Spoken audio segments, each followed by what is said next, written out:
So hello friends, कैसे हैं आप लोग। स्वागत है आपका हमारे यूट्यूब चैनल पर। तो आज मैं आपके लिए लेके आया हूँ बीए फर्स्ट सेमेस्टर का इंग्लिश लिटरेचर का यूनिट नंबर 1 का एक important topic contribution of Sarojini Naidu. इससे पहले मैं आपको 3 कंट्रीब्यूशन करवा चुका हूँ जो कि एग्जाम के पर्सपेक्टिव से बहुत इंपॉर्टेंट है। और साथ में मैं ये भी बता दूँ कि मैं सिर्फ इंपॉर्टेंट कंट्रीब्यूशन करवा रहा हूँ जो आपके एग्जाम में हमेशा पूछे जाते हैं। तो आज मैं डिस्कस करूँगा contribution of Sarojini Naidu with heading. साथ में यह भी आपको पता चलेगा कि आपको एग्जाम में कैसे इन कंट्रीब्यूशन को लिखना है और किस प्रकार से क्वेश्चन पूछा जाता है। तो चलिए वीडियो को स्टार्ट करते हैं बिना किसी देरी के।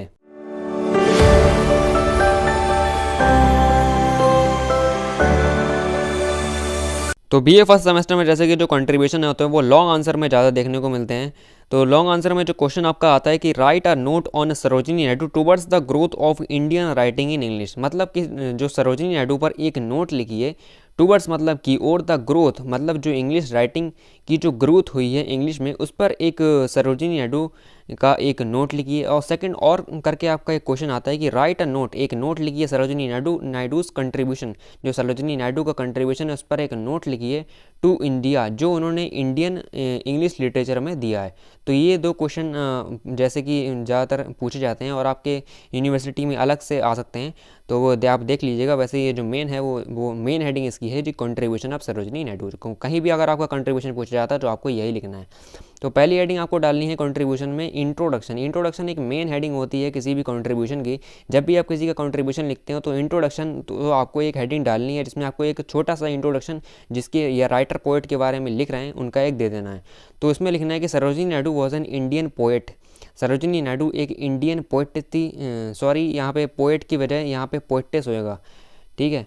तो यहाँ पे क्योंकि जो फीमेल जो कविताएं लिखती हैं उन्हें हम पोएटिस कहते हैं, ना कि पोएट। पोएट हम मेल को कहते हैं और पोएटिस हम फीमेल को कहते हैं। तो यहाँ पे आप थोड़ा सही कर लीजिएगा, ठीक है।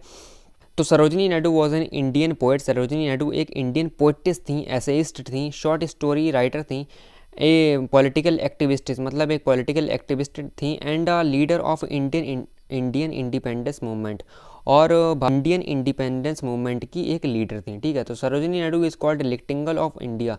सरोजिनी नायडू को निटिंगेल ऑफ इंडिया भी कहा जाता था as he wrote different types of poem, क्योंकि वो कई तरीके की कविताएं लिखती थी।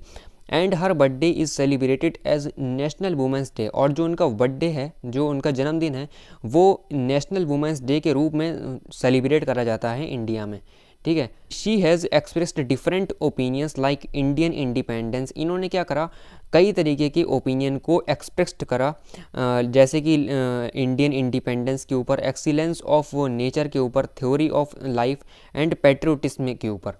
She is also called Bharat Kokila. इन्हें भारत कोकिला भी कहा जाता है। तो यहाँ से थोड़ा सा जो इंट्रोडक्शन है राइटर या पोएटिस के बारे में हमने यहाँ से थोड़ा दे दिया है। अब चलिए नेक्स्ट हेडिंग है इनकी birth and parentage. Birth and parentage में आपको लिखना होता है कि उनका बर्थ कहाँ पे हुआ था और उनका जो माता पिता थे वो कौन थे। तो Sarojini Naidu was born on 13 जनवरी 1879। सरोजिनी नायडू का जो जन्म है वो 13 जनवरी 1879 में हुआ था इन बंगाली फैमिली, एक बंगाली परिवार में हुआ था इन हैदराबाद में, ठीक है। तो हैदराबाद में उनका जन्म हुआ था एक बंगाली परिवार में।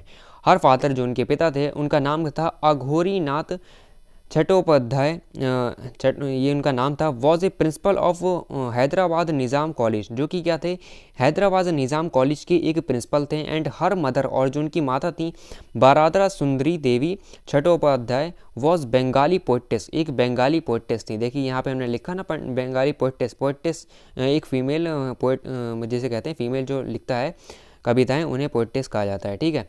अब आगे है his education. Last next heading आपको डालनी है हिज एजुकेशन। उनके थोड़ा एजुकेशन के बारे में बता देना है कि उन्होंने कहाँ से शिक्षा प्राप्त करी। इसमें लिखना है कि सरोजिनी नायडू वॉज इंटेलिजेंट। सरोजिनी नायडू बहुत इंटेलिजेंट स्टूडेंट थी। Who showed fluency in Urdu, जिन्होंने क्या रुचि जताई इन उर्दू में, तेलुगु में, इंग्लिश में, बंगाली में एंड पर्शियन में, ठीक है। तो एट द एज ऑफ 12 की एज में she topped in matriculation exams. इन्होंने क्या करा, मेट्रिकुलेशन एग्ज़ाम में टॉप्ड करा इन मद्रास यूनिवर्सिटी में, ठीक है। आगे आफ्टर डेट इसके बाद she went to London King's College, इसके बाद वह लंडन किंग कॉलेज में चली गई। एंड लेटर, और उसके बाद गिरटन कॉलेज चली गई इन कैम्ब्रिज में, जो कि कैम्ब्रिज में था। तो यहाँ से जो उनकी एजुकेशन थी वो पूरी कंप्लीट हो जाती है। नेक्स्ट हेडिंग, और जो कि एक मेन हेडिंग होती है किसी भी कंट्रीब्यूशन की, जो होती है हर कंट्रीब्यूशन में एक इंपॉर्टेंट हेडिंग होती है। जो एग्जामिनर होता है वो इसी हेडिंग को सही से देखता है। क्वेश्चन आपको लिखना है, Sarojini Naidu is one of the greatest Sarojini Naidu क्या थी, वन ऑफ द ग्रेटेस्ट थी of Indian poetess writing in English, English में one of the greatest Indian poetess थी। There are no many Indian who have written poetry in English, इसका मतलब है कि कई कुछ ही जो इंडियंस हैं उन्होंने क्या करा है, इंग्लिश में पोइट्री लिखी है। एमंग दैम, उन्हीं में से सरोजिनी नायडू स्टैंड फर्स्ट, सरोजिनी नायडू क्या है उसमें से सबसे प्रथम पर हैं। Her poems are presented not only in India, उनकी जो पोएम्स है वो सिर्फ इंडिया को ही प्रेजेंट नहीं करती हैं बट ऑल्सो लेकिन ऑल ओवर द वर्ल्ड, पूरे दुनिया को क्या करती हैं, प्रेजेंट करती हैं। ठीक है, आगे है दो she has written poems on religion, उन्होंने क्या करा, रिलीजन्स पर पोएम लिखी, कंट्री पर लिखी, वुमेंस फ्रीडम पर लिखी, ETC। ठीक है, और हर मेजर पोइट्रिकल वॉल्यूम्स, उनके जो मेजर पोइट्रिकल वॉल्यूम है जो इनका कंट्रीब्यूशन है उससे बढ़ जाता है, वो आर क्या है, द गोल्डन थ्रीशोल्ड हैं, द वर्ड ऑफ टाइम है, द ब्रोकन किंग है, the lady of lake, the temple और the Indian weavers and the solution of my father. ये उनके जो मेजर पोइट्रिकल जो वॉल्यूम्स हैं जिससे उनका कंट्रीब्यूशन है जो और भी ज़्यादा बढ़ जाता है। ये मैंने येलो यहाँ पे मैंने हाईलाइट करा है, लेकिन वहाँ पे आपको इस ब्लैक पेन से लिखना है ताकि जो एक इम्प्रेशन है आपके कंट्रीब्यूशन का वो और ज़्यादा आपका देखने में अच्छा लगे। आगे है कि एज अ पोइटेस के रूप में Sarojini Naidu was a great lover of beauty, Sarojini Naidu क्या थी, एक लवर ऑफ ब्यूटी थी। ठीक है, she is known as the song bird of India, इन्हें क्या कहा जाता था, सॉन्ग वर्ड ऑफ इंडिया कहा जाता था, बिकॉज क्योंकि of the lyrical and musical quality, क्योंकि जो इनकी म्यूज़िकल और लिरिकल क्वालिटी थी वो बहुत ही अच्छी थी, इसीलिए उन्हें the song words of India कहा जाता था। तो यहाँ से जो आपका कंट्रीब्यूशन है वो यहाँ से ख़त्म हो जाता है। और लास्ट हेडिंग आपकी है जो किसी भी कंट्रीब्यूशन में आपको लिखना है वो है कंक्लूजन। आपको हर कंट्रीब्यूशन में लिखना ज़रूरी होता है क्योंकि जो मेन हेडिंग होती है एक इंट्रोडक्शन, लास्ट में आपका कंक्लूजन और बीच में हिज कंट्रीब्यूशन, ये आपको 3 हेडिंग डालनी ही डालनी है और 2 हेडिंग आपको अलग से डालनी है। तो मैक्सिमम आपकी 5 से 6 हेडिंग किसी भी कंट्रीब्यूशन में होनी चाहिए। तो कंक्लूजन में आपको लिखना है Sarojini Naidu become a part of Indian struggle towards the British Raj, जो सरोजिनी नायडू थी वो एक पार्ट बन गई इंडियन स्ट्रगल का टुवर्ड्स द ब्रिटिश राज की ओर। आगे है हर पोइट्री में भी visible as milestone with side the evolution of Indian poetry in English, मतलब अंग्रेजी में भारतीय कविता के विकास में उनकी कविता मील के पत्थर के रूप में दिखाई देती है। मतलब जो उनकी कविता है वो जो भारत कविता के विकास में जो उनकी कविताएं हैं वो मील का पत्थर, जिसे कहते हैं जो मील का पत्थर होता है उसके रूप में वो दिखाई देती हैं। तो ये उनका कहना है। ठीक है, Naidu projected the ordinary life of the Indians in his poem, इसका मतलब कि जो नायडू ने अपनी कविताओं में भारतीयों के सम्मान जीवन को प्रस्तुत किया है। ठीक है, तो जो नायडू ने ज़्यादातर जो भी अपनी कविताएं लिखी हैं उसमें जो भारतीयों का जो सम्मान जीवन है उसको प्रस्तुत किया है।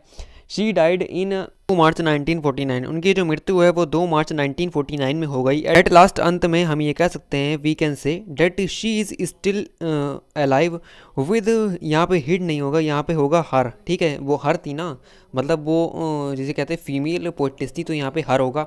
हर poems and songs in the sky of Indian English literature, मतलब कि ये एक गोल्डन लाइन है, ये आप हर जिसे कहते हैं कंट्रीब्यूशन में लिख सकते हैं कि इसका मतलब है कि अंत में हम ये कह सकते हैं कि that she is still alive, ये अभी भी जिंदा हैं विद हर पोएम्स, अपने कविताओं में एंड सॉन्ग्स में, इन the sky of Indian English literature, Indian English literature के स्काई में वो अभी भी जिंदा हैं, उसकी प्रकाश में उनका अभी भी अस्तित्व है। ठीक है, तो यहाँ से जो उनका कंट्रीब्यूशन है वो पूरा ख़त्म हो जाता है। तो मैंने पूरा इसमें कंट्रीब्यूशन बताया और साथ में आपको ये भी पता चल गया होगा कि किस प्रकार जो एग्ज़ाम में हेडिंग डाली जाती है किसी भी कंट्रीब्यूशन में की और किन किन चीज़ों को हाईलाइट करा जाता है, वो इसमें मैंने आपको बताया है और साथ में मैंने इसमें हाईलाइट करके भी इसको आपको बताया।